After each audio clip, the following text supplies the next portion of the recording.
प्रधानमंत्री नरेंद्र मोदी ने रक्षाबंधन के अवसर पर देशवासियों को शुभकामनाएं दी हैं। अपने संदेश में उन्होंने भाई बहन के बीच के बंधन को मजबूत करने में इस त्योहार का महत्व पर जिक्र किया। प्रधानमंत्री नरेंद्र मोदी ने एक्स पर लिखा, रक्षाबंधन के विशेष अवसर पर हार्दिक शुभकामनाएं। इसके अलावा केंद्रीय गृह मंत्री अमित शाह ने भी भाई बहन के बीच प्रेम और विश्वास के अटूट बंधन का प्रतीक रक्षाबंधन के पावन पर्व पर देशवासियों को हार्दिक शुभकामनाएं दी है। अमित शाह ने कहा कि भाई बहन के बीच प्रेम, विश्वास और सुरक्षा के अटूट बंधन को समर्पित रक्षाबंधन के पावन पर्व पर सभी देशवासियों को हार्दिक शुभकामनाएं। मैं ईश्वर से प्रार्थना करता हूं कि ये पर्व सभी के जीवन में आनंद और उत्साह का स्रोत बने। और इसी प्रकार रक्षा मंत्री राजनाथ सिंह ने भी इस अवसर पर शुभकामनाएं देते हुए पोस्ट किया, रक्षाबंधन के पावन अवसर पर आप सभी को हार्दिक शुभकामनाएं। ये त्यौहार केवल राखी के धागे की पवित्रता का हुई नहीं, बल्कि हमारी बहनों के सम्मान, सुरक्षा और सुख समृद्धि के प्रतिबद्धता को भी प्रतीक करता है। भाई बहन के प्रेम का प्रतीक यह त्यौहार हमारे भीतर रक्षा की भावना को और सुदृढ़ करे, यही ईश्वर से मेरी प्रार्थना है। दिल्ली एनसीआर में सावन के अंतिम दिन मौसम का रौद्र रूप देखने को मिला है। रक्षाबंधन के पावन और वीकेंड दोनों ही साथ में है और इसी बीच काले घने बादलों ने दिल्ली को घेर लिया है और रात से ही तेज बरसात का दौर लगातार जारी है। त्यौहार की सुबह से ही दिल्ली में जगह जगह पानी भर गया है और कई जगह इलाकों में जल जमाव की स्थिति गहराई हुई है। दिल्ली पुलिस ने रक्षाबंधन के पर्व पर ट्रैफिक एडवाइजरी भी जारी करते हुए कहा है कि जाम से बचने के लिए मेट्रो को चुनें या फिर किसी अन्य पब्लिक ट्रांसपोर्ट का इस्तेमाल करें। दिल्ली के लोगों से अपील की गई है कि अपने ट्रैवल की प्लानिंग पहले से ही कर लें, रूट तय कर लें और ताकि जाम में ना फंस पाए। और इसके साथ ही दिल्ली एनसीआर में रात में बहुत तेज बारिश हुई और इस वजह से रक्षाबंधन की सुबह कई इलाकों में जलभराव हो गया। मौसम विभाग ने दिन में और भी बारिश होने की संभावना जताई है और आज सुबह भारतीय मौसम विभाग ने कुछ हिस्सों में बिजली और गरज के साथ भारी बारिश का रेड अलर्ट जारी किया है, लेकिन बाद में इसे घटाकर येलो अलर्ट कर दिया गया है। मौसम विभाग ने लोगों को सतर्क रहने की सलाह दी है और देर रात शुरू हुई बारिश ने लोगों को गर्मी से राहत जरूर दिलाई है। और इसी दौरान दिल्ली एनसीआर के कई हिस्सों में भारी बारिश हुई और कई अन्य इलाकों में बारिश से जलभराव हो गया है। दिल्ली एनसीआर के कई हिस्सों में बारिश के कारण यातायात पूरी तरह से ठप हो गया है। राजधानी में भारी बारिश के बाद वाहनों की धीमी गति और जाम देखने को मिल रहा है।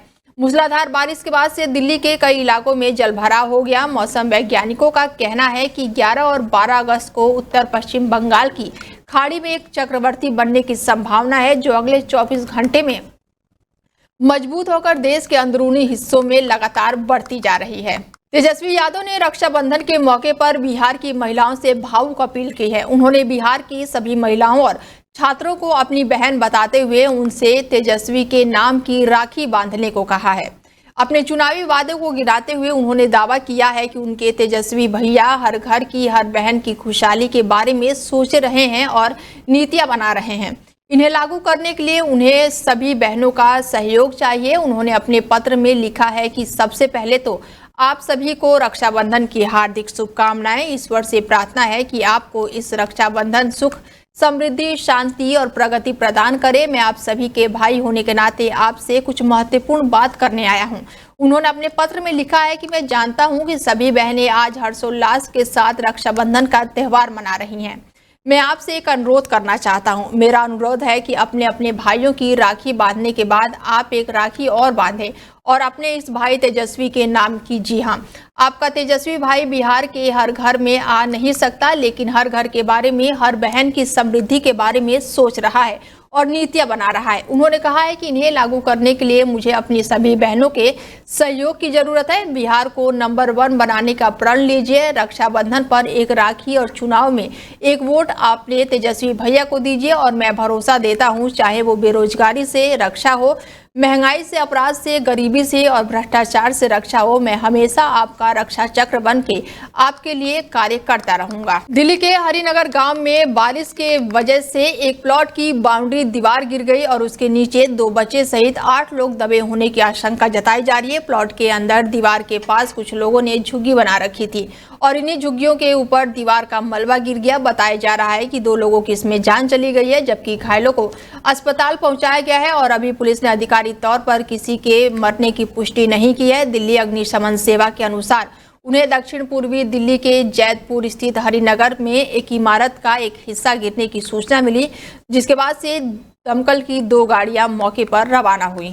अमेरिका के राष्ट्रपति डोनाल्ड ट्रंप ने जिस तरह से भारत पर टैरिफ बम फोड़ा, उस पर सभी की निगाहें टिकी हुई है और केंद्र सरकार इस मुद्दे पर बेहद ही कूटनीतिक तरीके से आगे बढ़ रही है। वहीं मार्केट के जानकार पूरे मामले को करीब से देख रहे हैं और समझ रहे हैं। भारत और रूस के बीच की नजदीकियां अमेरिका की आंखों में चुभ रही है और रूस से तेल खरीदने के कारण ट्रंप ने इंडिया पर 50% टैरिफ लगा दिया है। और इन्हीं घटनाओं के बीच राष्ट्रपति सुरक्षा सलाहकार अजीत डोभाल रूस की यात्रा पर है और रूस की यात्रा पर पहुंचे एनएसए अजीत डोभाल तबातोड़ बैठकें कर रहे हैं। पिछले दिनों उन्होंने रूसी राष्ट्रपति पुतिन से मुलाकात की। उन्होंने कहा कि पुतिन जल्द ही भारत की यात्रा करेंगे, जिसकी तारीख बहुत जल्द हमारे सामने होगी। और इसके अलावा डोभाल ने रूस के प्रथम उप प्रधानमंत्री से भी मुलाकात की। बता दें कि अमेरिका ने भारत पर पहले 25% तक का टैरिफ लगाया था और उसके बाद से दोबारा 25% और टैरिफ लगा दिया और इस प्रकार भारत पर कुल अमेरिकी टैरिफ बढ़कर 50% हो गया है। यह दुनिया के किसी भी देश पर अमेरिका की ओर से लगाया गया सर्वाधिक टैरिफ है। भारत के बाद सिर्फ ब्राजील ऐसा दूसरा देश है जिस पर ट्रंप ने 50% का टैरिफ लगाया है। बाकी सभी देशों का टैरिफ भारत और ब्राजील के मुकाबले लगभग आधे के आसपास है। भारत पर इतना अधिक टैरिफ लगाने के पीछे अमेरिकी राष्ट्रपति डोनाल्ड ट्रंप की क्या बौखलाहट थी, इसका खुलासा खुद व्हाइट हाउस ने कुछ दिन बाद किया। उत्तरकाशी आपदा पर पूर्व सपा सांसद एसटी हसन ने शर्मनाक बयान दिया है और इससे सियासी भूचाल मचा हुआ है। बीजेपी ने समाजवादी पार्टी हमला तेज कर दिया है और एसटी हसन के बयान की सभी अब निंदा कर रहे हैं। मुस्लिम धर्मगुरु से लेकर बीजेपी नेता तक सभी समाजवादी पार्टी पर हमलावर है। मुरादाबाद से सपा के पूर्व सांसद एसटी हसन ने उत्तरकाशी के धराली में आई आपदा पर कहा है कि ऊपर वाले का इंसाफ सबसे बड़ा होता है, दूसरे मजहबों का अपमान हो रहा है, इसीलिए आपदाएं आ रही हैं। दरगाहों और मस्जिदों पर बुलडोजर चल रहा है जिससे ऊपर वाला नाराज हो सकता है। और साथ ही सपा नेता ने कहा है कि उत्तराखंड और हिमाचल में दूसरे धर्मों का सबसे ज्यादा अपमान हो रहा है। धार्मिक स्थानों पर बुलडोजर चलाने की वजह उन्हें काली करवाया जाना चाहिए और इस दुनिया को चलाने वाला कोई और है। बीजेपी समाजवादी पार्टी पर अब तीखा हमला बोलते हुए दिखाई दे रही है। पूर्व केंद्रीय मंत्री मुख्तार अब्बास नकवी ने कहा है कि समाजवादी पार्टी पर अल्लाह का श्राप लग गया है, इसीलिए उल जुलूल बयान सामने आ रहा है। इस दौरान उन्होंने क्या कुछ कहा है, पहले आपको वो सुनवाते हैं। देखिए, न जाने कितने सैकड़ों लोग मलबे में दबे हुए हैं और बड़ा अफसोस है और बड़ी हृदय विदारक घटना हुई है कि गांव का गांव साफ हो गया और ऐसी बारिश भी वहाँ पर नहीं हो रही थी। ये आपदाएं क्यों आ रही हैं आखिर? कभी हमें इस बात पे विचार करना चाहिए। हमने जंगलों के साथ बड़ी नाइंसाफ़ी करी, जंगलों को कटान और तमाम चीज़ें हो रही हैं। और दूसरी उत्तराखंड में और हिमाचल प्रदेश में दूसरे के मज़हब का कोई सम्मान नहीं हो रहा। और मैं तो कहता हूँ कि किसी भी धार्मिक स्थल के ऊपर, चाहे वो दरगाह हो, मस्जिद हो या मंदिर हो, बुलडोज़र नहीं चलना चाहिए। भले से आप खाली करा लें।